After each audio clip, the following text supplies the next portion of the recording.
podeu imaginar, a priori, perquè l'Olot havia de guanyar. Aquí tenim el primer xitxarro, no? No podem introduir el partit, ja que Alfredo es va avançar ràpidament en el marcador, al segon 22, si no m'equivoco, abans de complir-se el primer minut de partit. Alfredo posava l'1-0 al municipal d'Olot. Va ser l'aficionat que va poder seguir el partit per Esport 3 els primers 45 minuts, va ser un afortunat. O sigui que aquí veiem un autèntic golàs de Elai Benítez al minut 22 per posar l'empat en el marcador. Seguidament el Vilafranca seguiria empantant, més amb molta força i amb molta contundència, i d'aquesta manera arribaria el gol de Boira al minut 30 per tal d'avançar-se en el marcador i posar l'1-2. Ara bé, què va passar? Doncs que va aparèixer Roger Vidal al minut 33 i de cap va posar l'empat a 2 en el marcador.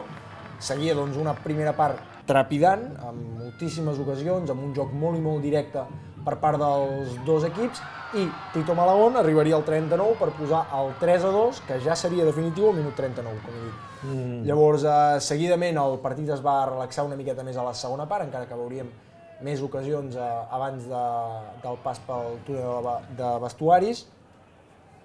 Bé, doncs, més ocasions, aquí veiem una molt i molt clara, però Xavi Ginard està molt i molt atent, aconsegueix reforçar aquestes pilotes. Això ja eren els darrers instants de...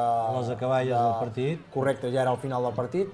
El temps ens l'han agafat els 5 gols que vam tenir al llarg de la primera part. Final del partit, victòria de la Unió Esportiva Olot, que juntament amb la derrota del Peralada perfila una miqueta més